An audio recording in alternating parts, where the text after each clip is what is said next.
Vous écoutez La Voix de l'Espérance, une émission qui vous apporte paix, joie, confiance et espérance.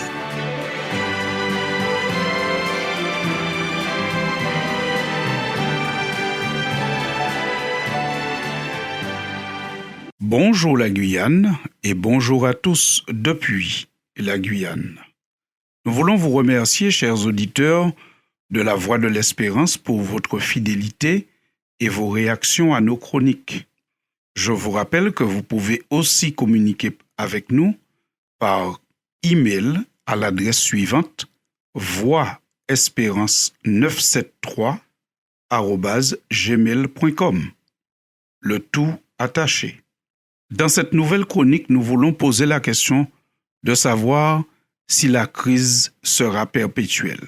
En effet, que ce soit en Guyane, dans l'Hexagone ou dans les autres départements d'outre-mer, l'actualité est actuellement dominée par le mot crise. L'actualité est dominée par le débat sur la réforme des retraites et toutes les tractations et contestations qui s'y rattachent. Même ceux qui se coupent du flux médiatique en ont entendu parler, parce qu'il est bien difficile de ne pas se rendre compte qu'il y a un problème lorsque les voies de circulation sont bloquées et que les centres d'activité économique sont inaccessibles. Tout le monde sait qu'il y a un problème. Tout le monde sait qu'il y a une contestation, qu'il y a des manifestations. Selon les sondages, la majorité de la population est contre cette réforme.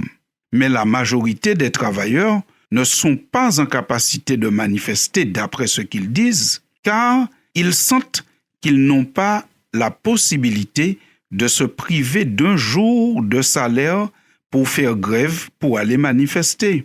Avec tout ceci, nous sentons qu'il y a une réelle crise économique. Après donc la crise Covid, maintenant il y a une crise sociale et économique. Selon l'Institut national de la statistique et des études économiques, qui a publié en mars 2023 une étude, il est à noter que les prix à la consommation augmentent de 1% sur un mois en février et de 6,3% par rapport à février de l'année 2022. Et oui, les choses sont de plus en plus chères, tout est plus cher et surtout, on a constaté une hausse concernant les produits alimentaires. Par conséquent, tous se sentent dans une situation de tension économique. Et la question, donc, je vous le disais en introduction, que nous nous posons, c'est de savoir s'il y a un jour l'espoir d'une fin de crise. L'homme va-t-il rester indéfiniment dans un cycle de crise? Tantôt des catastrophes naturelles, tantôt la guerre, tantôt des épidémies, tantôt la crise sociale et économique. On aurait dit que les crises se succèdent sans prendre de repos, et l'homme non plus n'a pas le temps de prendre de repos entre ces crises qui se succèdent. Il y a-t-il un espoir, un jour de fin de crise? Si on se limite uniquement à regarder aux stratégies politiques et économiques, on pourrait avoir des doutes pour répondre positivement à cette question. N'a-t-on pas essayé dans la plupart des pays toutes les orientations politiques et à chaque fois, on a l'impression qu'on se retrouve toujours à la fin dans des crises. Et puis, il y a des crises qui ne dépendent pas de l'orientation politique d'un pays. Ce sont des crises qui arrivent et tous en subissent les conséquences sans pouvoir rien y changer. Quand un volcan décide de gronder, est-ce que c'est une décision politique? Par conséquent, la question des crises qui se succèdent et qui viennent compliquer la vie de l'être humain, nous avons bien l'impression que ça dépasse la sphère politique, socio-économique. C'est pour cela que pour apporter une réponse à la question « Il y a-t-il un espoir de fin de crise un jour ?», nous ne nous limitons pas à la politique, mais nous allons aussi vers la Bible. Et dans l'évangile de Jean au chapitre 14, à partir du verset 3, Jésus déclare à ses disciples « Et lorsque je m'en serai allé et que je vous aurai préparé une place, je reviendrai et je vous prendrai avec moi afin que là où je suis, vous y soyez aussi. Fin de citation. Jésus fait donc la promesse solennelle à ses disciples, au moment où il termine son ministère terrestre, de certes partir pour rejoindre le Père au ciel, mais de revenir pour que ses disciples vivent dans d'autres conditions. Et dans le livre de l'Apocalypse, nous avons encore cet éclairage sur cette fin de crise, puisqu'il nous est dit au chapitre 21 et au verset 1er, « Puis je vis un nouveau ciel et une nouvelle terre, car le premier ciel et la première terre avaient disparu. » Fin de citation.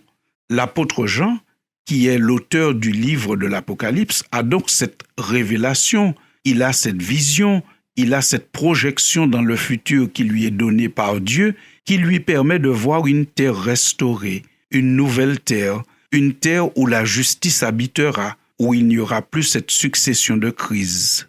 Il décrit encore un peu plus loin cette terre qui est l'espérance des croyants en disant au chapitre 22, cette fois-ci du livre de l'Apocalypse, il n'y aura plus d'anathème, ce qui signifie il n'y aura plus de malédiction, il n'y aura plus rien qui soit maudit, il n'y aura plus rien qui soit une difficulté pour l'homme. Ce sera une terre d'apaisement, une terre de repos, une terre où les crises ne vont plus se succéder, mais ce qui va se succéder, c'est le partage, c'est la grâce, c'est la bonté, puisqu'il dit encore, il n'y aura plus d'anathème, il n'y aura plus de malédiction, mais le trône de Dieu et de l'agneau sera dans la ville et ses serviteurs le serviront. On se pose alors la question, mais comment faire pour arriver un jour sur cette nouvelle terre? Eh bien, figurez-vous que les disciples, les apôtres, ont posé cette question avant nous un jour à Jésus. C'est Thomas exactement qui lui a posé la question. Ceci nous est rapporté dans l'évangile de Jean au chapitre 14 et au verset 5, quand il nous est dit que Thomas lui dit « Seigneur, nous ne savons où tu vas, et comment pouvons-nous en savoir le chemin ?» Thomas a posé la question, il avait envie de savoir, mais quel est le chemin? Comment faire pour arriver dans cette vie, dans cette terre restaurée? Alors la réponse de Jésus, elle est aussi courte que simple. Jésus lui dit, « Je suis le chemin, la vérité et la vie. Nul ne vient au Père que par moi. » Jean 14, verset 6. Ce qui signifie que Jésus-Christ est le seul chemin pour atteindre cette terre où il y aura la fin de la crise, la fin des crises et de toutes les crises. Jésus est le chemin. Cela signifie qu'il est venu non seulement pour nous montrer un modèle, mais qu'il peut, de là où il est, nous fortifier, régénérer nos forces, afin de nous permettre d'avancer pas à pas vers cette espérance. Chers amis auditeurs, il est certainement bon que les humains que nous sommes puissent continuer sur cette terre à améliorer notre sort, notre vie, que nous puissions continuer à collaborer les uns avec les autres pour améliorer la situation du plus grand nombre. Mais nous voulons nous rappeler que notre espérance ultime de fin de crise, c'est le retour de Jésus et l'établissement de son royaume. Que chacun de nous donc trouve le chemin qui mène à cette terre restaurée. À bientôt, chers auditeurs. Là tu retrouveras enfin le sourire. Tes larmes disparaîtront et la paix inondera ton cœur. Oh, je sais qu'un jour tes larmes, elles ne courront plus. Oui, garde l'espoir, garde la foi.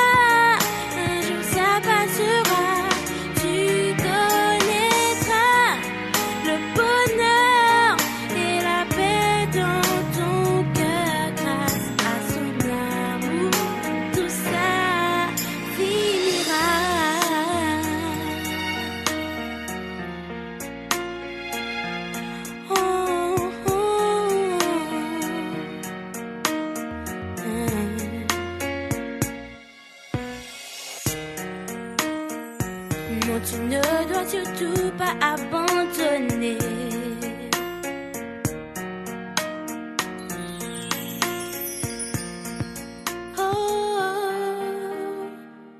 C'était La Voix de l'Espérance, une émission préparée par l'Église adventiste du 7e jour. Si vous désirez avoir une copie de la causerie d'aujourd'hui, demandez-la. Elle vous sera donnée gracieusement.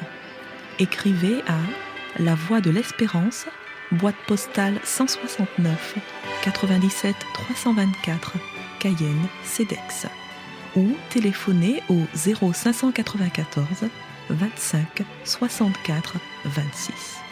Merci chers auditeurs et à bientôt.